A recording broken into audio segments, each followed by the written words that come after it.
Les damos la bienvenida a este especial de Oriente Noticias, como siempre con temas de interés general, temas de reflexión y de análisis. Hoy me acompaña la doctora Vita Paola Bolívar, ella es coach ontológica y vamos a reflexionar un poco sobre, además de qué es esta actividad, cómo aporta al desarrollo humano y cómo estamos preparados además para este tema del desarrollo humano, del cambio de mentalidad permanente que requiere el ser humano, los cambios que se avecinan y que ya están al orden del día, pero que muchas veces cuando nos hablan de la palabra cambio, como seres humanos nos asustamos, pero entonces vamos a reflexionar sobre este tema. Doctora Vita, bienvenida. ¿Cómo estás, Sabino? Buenos días. Bueno, el cargo suyo es coach ontológica. ¿De qué estamos hablando? ¿Qué es esto de coach ontológico? Bien, el coaching es una nueva disciplina que se creó hace varios años a nivel mundial y básicamente lo que busca es mostrarle a las personas formas distintas de hacer las cosas. Normalmente nosotros podemos tener algunas dificultades en la vida por falta de ampliación de la visión. Y el coach lo que hace básicamente es, a partir de las habilidades de la misma persona, poder ampliar esa visión. El caso puntual del coach ontológico tiene que ver con el ser, con las habilidades propias del ser. Estamos hablando de cambios permanentes, desarrollo de la tecnología, esto implica cambios permanentes, estamos trabajando en una oficina y de repente nos dicen hay que cambiar este proceso de trabajo y ahí chocamos y decimos no, es que yo estaba trabajando cómodo como venía, ¿por qué me hacen estos cambios? ¿Qué es lo que sucede allí? Sí, nosotros como seres humanos siempre estamos acostumbrados y culturalmente nos han enseñado a buscar la estabilidad. La estabilidad es que todo se mantenga de la misma manera y con las mismas condiciones y variables que han operado siempre. El tema es que la vida está cambiando, el mundo se está transformando y muchas de las cosas que hacíamos anteriormente ya pueden dejar de funcionarnos ahora.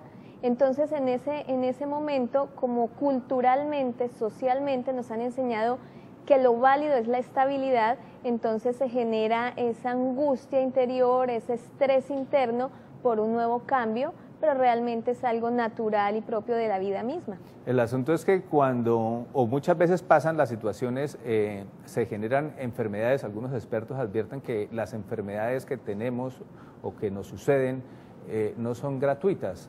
Es decir, tiene que ver también con el cómo estamos preparados los seres humanos para enfrentar nuevas realidades o tal vez hechos históricos que no nos permiten cambiar. ¿Qué pasa allí?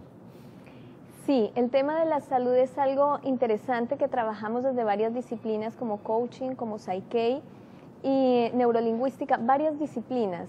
El tema de la enfermedad nosotros lo vemos como una sintomatología, es una expresión del cuerpo donde nos está diciendo que el balance interior entre lo que es la emoción, lo que pensamos, lo que hablamos, lo que vemos en la vida, lo que estamos viviendo, tiene un desequilibrio. Es decir, que no estamos tan bien por alguna situación emocional, por algún resentimiento pasado, por una experiencia traumática que no hemos resuelto y eso hace que el cuerpo manifiesta a través de diferentes sintomatologías que se traducen en enfermedad la necesidad de ponernos en paz y equilibrarnos internamente. Quiere decir que, por ejemplo, una gripa puede tener estas causas, digamos, algo que pasó o que sucedió en el pasado y que me está afectando, una gripa, por ejemplo, una fiebre, no sé, un dolor de cabeza, una migraña.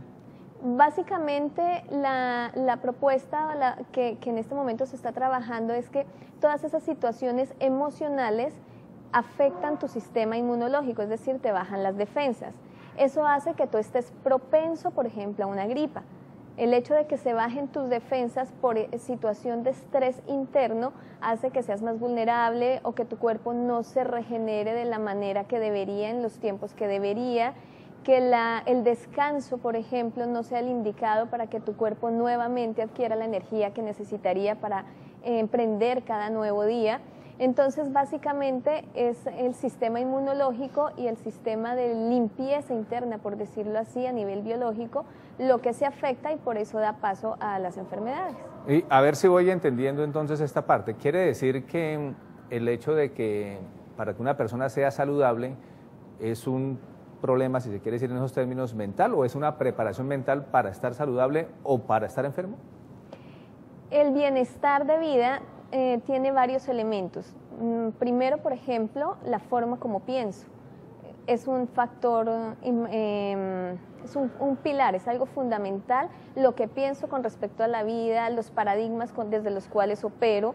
También está la parte emocional, ¿qué siento? ¿Qué emociones manejo en mi diario vivir? Además está el término corporal o de acción, y es cómo opero diariamente, desde qué posturas corporales realizo mis actividades. Eso acompañado también de obviamente de una alimentación saludable, responsable con lo que ingiero, con unos tiempos de descanso y tranquilidad apropiados para que mi cuerpo se restaure, y un ambiente en el que me desenvuelva que sea sano. Cuando hablamos en estos momentos de estrés, por ejemplo, esto pues lleva también, digamos, casi, o lo que quiere decir es que refleja una resistencia a los cambios, por ejemplo, el estrés, ¿de qué vendría? Bien, nosotros estamos trabajando en este momento a nivel mundial todo el tema del estrés, porque han hecho varias investigaciones, incluso en Estados Unidos hicieron una investigación durante 5 años relacionada con el tema del estrés, y se dieron cuenta que la cantidad de personas que murieron a partir del llamado estrés lo hicieron no en sí por el estrés, sino por la creencia de que el estrés es malo. Entonces, al creer que el estrés es malo, yo me enfermo. Entonces, también tiene mucho que ver en la parte mental. Ahora, también encontramos muchas personas que están tensionadas y normalmente le dicen, eso es un manejo de estrés, tienes demasiado estrés en la vida. Más que estrés, o el nombre que le colocamos es ese, es aprender a manejar las emociones, aprender a manejar lo que nos sucede diariamente para no sufrir con lo que nos pasa, simplemente vivir lo que nos pasa y tener la posibilidad de aprender desde lo que nos sucede. Bueno, usted toca el tema, el de las creencias, pero como venimos de un proceso, todo ser humano viene de un proceso, nació en una familia particular, en un barrio particular, en una ciudad en particular que tiene su cultura, sus creencias. ¿Esto cómo influye pues en el comportamiento y en la salud también de cada ciudadano, de cada persona? Es fundamental. Las creencias sociales, culturales, económicas, afectan completamente la vida de cada ser humano. Por eso, incluso los patrones o los parámetros de comida que cambian de diferentes países. Por ejemplo, si yo me voy a México y voy a comer la comida mexicana, tal vez me resienta el estómago porque es muy picante. Eso, en ese ejemplo sencillo, donde el nivel de ají de México, por ejemplo, afectaría mi sistema, eso mismo sucede con las creencias. Tenemos creencias con respecto a cómo se deben hacer las cosas, cómo las personas deben comportarse, cómo debe ser creencias con respecto al patrón del éxito, cómo deben ser nuestros hijos, cómo debe ser nuestro esposo. Es decir, las creencias o paradigmas de vida es lo que nos acompaña todo momento. Y como hablábamos desde el principio, cuando tú empezaste a hacerme estas preguntas, esos paradigmas son los que precisamente terminan generando resistencia al cambio y los que terminan haciendo tantas situaciones desagradables o de sufrimiento en nuestra vida.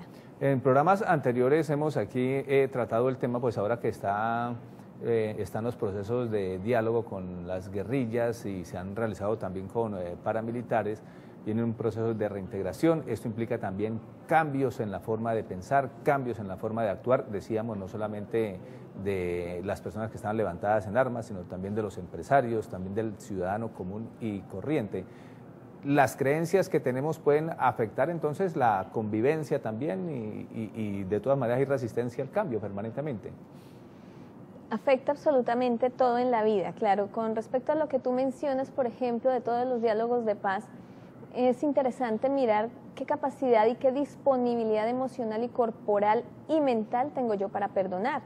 Porque decir que voy a perdonar es una cosa, pero realmente generar acciones consecuentes y que mi cuerpo responda a esas acciones y que mi mente piense de esa manera es otra cosa completamente diferente, que necesita de un trabajo personal, de un trabajo de conciencia, de un trabajo de reconocer cuáles son los elementos que no me permiten hacer o llevar a cabo procesos de perdón, por ejemplo, para poderlo llevar a cabo. Y eso se ve desde las familias mismas, no solamente ahora en esta situación política y social de nuestro país, sino esos procesos de perdón están en la familia misma, en la relación entre un padre y su hijo, entre mamá y su hijo, entre hermanos.